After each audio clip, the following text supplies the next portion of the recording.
Good morning friends, कैसे हो आप सभी। वीडियो अच्छी लगे तो लाइक कमेंट ज़रूर करें। वैसे आप लोग लाइक तो करते नहीं हो, फिर भी मैं हर वीडियो में बोलती हूँ लाइक करना आप लोग भूल जाते हो। वीडियो तो देखते हो, ऐसा नहीं है कि वीडियो नहीं पसंद करते हो, पर आप लोग लाइक करना शायद भूल जाते हो।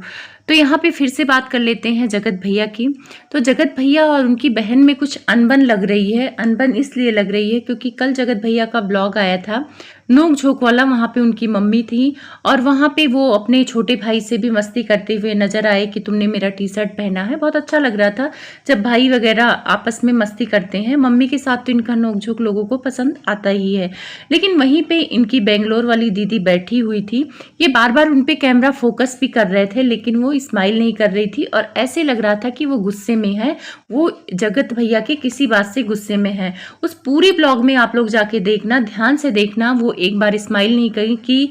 और जबकि जगत भैया फोकस कर रहे थे, जान के दिखा रहे थे। अब चाहे जान के इसलिए दिखा रहे थे कि लोग कमेंट्स करें कि मेरी बहन नाराज है और इस बात का मुद्दा वाईटी पर बने। और बहुत सारे कमेंट्स आ भी रहे थे कि तुम्हारी बहन तुमसे नाराज क्यों है। नाराजगी का तो कारण किसी को नहीं पता, लेकिन फेस देख के आप भी पता लगा सकते हो कि काफी नाराज हैं। वहीं उनकी मम्मी हंस बोल रही हैं, सारे हंस बोल रहे हैं, पर वो ना हंस रही हैं। और जैसे एक इंसान गुस्से से इग्नोर करता है, वैसे वो जगत भैया को इग्नोर कर रही थी, उनके ब्लॉग में नहीं आना चाह रही थी। तो चलो, भाई बहन का क्या हुआ ये तो नहीं समझ में आ रहा है।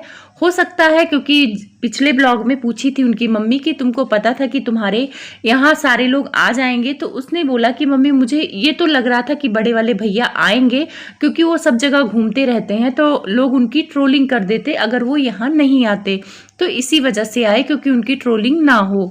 तो कहीं ना कहीं मुझे लग रहा है कि इस बात से तो जगत भैया नहीं नाराज है कि तुम ऐसे बोल दी हो, तो इस पर रिएक्शन बनने लगेंगे कि ट्रोलिंग की वजह से मैं आया हूँ, अपनी खुशी से नहीं आया हूँ। तो एक तरह से देखा जाए तो उसने सही ही बोला कि अगर नहीं भी आते तो भी ट्रोलिंग होती, और आए हो तो उसने सच बोल दिया है कि आना तो पड़ेगा, ना मन हो तो भी आना पड़ेगा, क्योंकि हर जगह तो घूमते रहते हो, हर किसी के फंक्शन अटेंड करते हो, और जब बहन के यहाँ फंक्शन होगा नहीं आओगे तो ट्रोलिंग होगी। तो ये बात तो उसने सही बोली, लेकिन सही बात सबको बुरी लगती है। अब चलते हैं इवेंट को लेकर। तो इवेंट का मुद्दा चलो गरमाया हुआ है एक दो दिन से, और 1 लाख रुपए का मुद्दा तो कुछ ज्यादा ही गरमाया है। तो पहले लोग कह रहे थे कि जगत भैया हो सकता है किसी बिचौलिए के थ्रू ये पैसा देना चाह रहे हो, वहां जाना चाह रहे हो।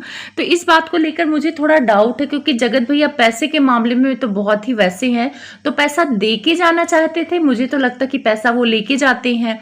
तो मैंने पहले वीडियो बनाया था कि बिना आग के धुआं नहीं उठती है। जो पैसे की बात हुई है कहीं ना कहीं से उठी है। अब कहां से उठी है, जगत भैया की तरफ से उठी है, जगत दीदी की तरफ से उठी है, ये किसी को कंफर्म नहीं मालूम है।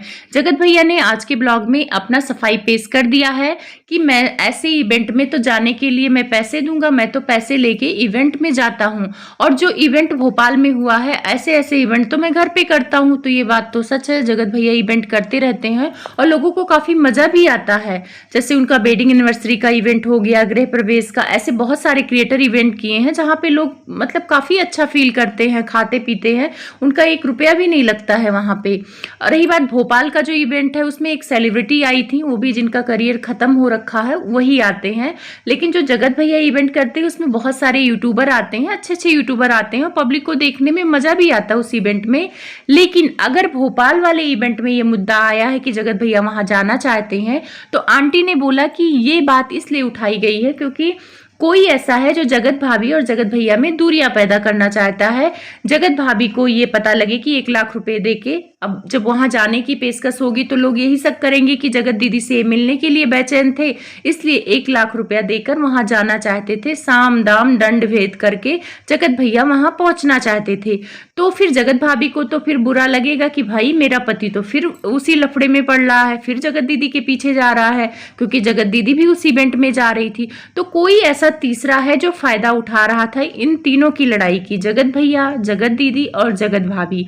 क्योंकि वो चाहता था कि अगर जगत भैया पे लोग शक नहीं करेंगे तो जगत दीदी पे करेंगे। लोग यही करेंगे कि जगत दीदी ने ही पैसे दिलवाए हैं किसी से, उनका नाम लेके बदनाम कराना चाहती हैं, जगत भाभी को जलाना चाहती हैं कि देखो तुम्हारा पति आ रहा है, वो भी 1 लाख रुपए देकर मुझसे मिलने, क्योंकि मैं उस इवेंट में जा रही हूँ। ऐसा हो सकता है कि जगत दीदी को भी कोई बदनाम करना चाहता हो, क्योंकि हम हमेशा देखे हैं कि जब 2-3 लोगों के बीच में लड़ाई होती है तो उसका फायदा बाहर वाले उठा लेते हैं।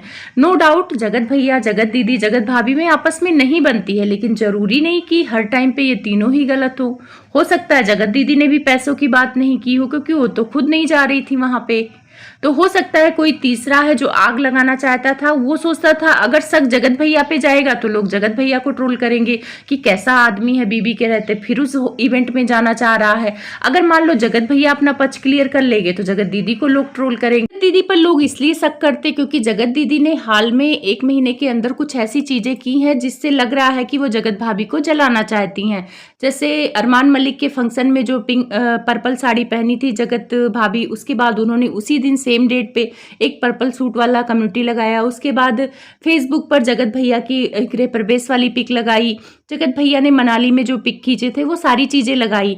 तो लोग यही सोचेंगे कि भाई जगत दीदी जलाना चाहती हैं जगत भाभी को, इसी वजह से उन्होंने ही किसी तीसरे से कहलवाया होगा कि तुम फोन करो और राज फैमिली के नाम लो और बोलो कि वो 1 लाख रुपया दे के इवेंट में आना चाहते हैं। ऐसा भी हो सकता है। तो मेरे हिसाब से लगता है कि ना यहाँ पे जगत दीदी की गलती है, ना यहाँ जगत भैया की गलती है। यहाँ गलती किसी तीसरे बिचौलिए की है, उसका भी नाम जल्दी ही आ जाएगा, जो इन तीनों के बीच गलतफहमी पैदा कर रहा है। मैं मानती हूँ कि पास्ट में इन लोगों में गलतफहमी हुई है, बहुत सारी चीजें हुई हैं, कंट्रोवर्सी हुई है, तो जरूरी नहीं कि हर बार कंट्रोवर्सी इन्हीं तीनों के बीच में हो सकता है कि और कोई तीसरा भी गलत हो, हर बार तो ये गलत नहीं हो सकते। तो जगत दीदी का भी अपना क्लियर था क्योंकि उनको जाना ही नहीं था, तो वहां पे जगत भैया के नाम से पैसे दिलवाने की बात किया कि नहीं किया, क्योंकि भाई अब कुछ कहा नहीं जा सकता कि किसके दिमाग में क्या चलता है। लेकिन अगर ऐसा करेंगी, मान लो कुछ देर के लिए मान ही लेते जगत दीदी ने ऐसा किया हो, तो उनको फायदा क्या हो सकता? फायदा यही हो सकता है कि जगत भाभी को बुरा लगेगा, उनके मन में ये शक होगा कि जगत दीदी से मिलने जा रहे हैं, सिर्फ इतना फायदा हो सकता है। लेकिन जहां तक मेरा कह रहा है मन की, वो दोनों ही नहीं इसमें शामिल है, कोई तीसरा शामिल है। और जगत भैया ने ये भी क्लियर कर दिया कि वो इवेंट करेंगे, दिल्ली में इवेंट करने वाले हैं, बिहार में करने वाले हैं, साथ में भोपाल में भी इवेंट करेंगे। भोपाल का नाम लेते हुए आंटी जी कह रही भोपाल किसी के बाप का नहीं है और भोपाल में मेरे भी बहुत जान पहचान के हैं, तो भोपाल में इवेंट होगा। तो जगत भैया अगर भोपाल में इवेंट करते हैं तो बहुत ही दिलचस्प होगा, पब्लिक को तो यही सारी चीजें देखने को अच्छी लगती हैं, और कोई भी ब्लॉगर है कोई इंटरेस्टिंग टॉपिक पर वीडियो बनाता है तो सबको पसंद आता है। तो ये 1 लाख रुपए वाला मामला चलो इन लोगों ने क्लियर कर दिया, और क्लियर किया तो अच्छा किया, नहीं तो कंफ्यूजन होता, लोग जगत भैया पे शक करते, कोई जगत दीदी पे शक करता। लेकिन कोई तीसरा जो है, कहते ना 2 बिल्लियों की लड़ाई में बंदर ने पूरी रोटी खा ली, तो वही चीज इसमें हुआ है। और रही बात इवेंट वाली दीदी का, तो इवेंट वाली दीदी का जो इतना बड़ा इवेंट था वो बहुत ज्यादा हाईलाइट भी नहीं था, उसका पेपर में नाम भी नहीं आया, टीवी पे उस इवेंट की चर्चा भी नहीं हुई। इवेंट की चर्चा होती तो समझ में आता, बहुत सारे सेलिब्रिटी जिस इवेंट में जाते हैं वहाँ टीवी में भी दिखाया जाता है, लाइव चलता है। तो इवेंट वाली दीदी का कोई शो मुझे नहीं लगता कि किसी चैनल पे लाइव गया हो। हाँ, यूट्यूबर जाते हैं तो अपने अपने वीडियो बना के दिखा देते हैं, तभी हम लोग को पता चला कि हाँ ये इवेंट करती हैं। इससे पहले हमें तो पता भी नहीं था कि ऐसा कुछ इवेंट होता है। तो यूट्यूबर के माध्यम से इन इवेंट वाली दीदी का भी फायदा होता है। अब देखो जगत दीदी का नाम उछाल के, हो सकता है ये भी फेमस होना चाहती हूँ, ये भी चैनल बनाना चाहती हूँ, क्योंकि कंट्रोवर्सी में घुस के लोग अपना चैनल चमका लेते हैं, तो हो सकता है ये भी अपना चमका रही हूँ, कुछ भी हो सकता है। यहाँ पे कोई भी चीज पॉसिबल नहीं है, तो यहाँ पे किसी को गलत कहने से पहले 10 बार सोचना पड़ता है, क्योंकि जरूरी नहीं कि एक बार जो गलती कर दे वो हर बार ही गलती करता रहे।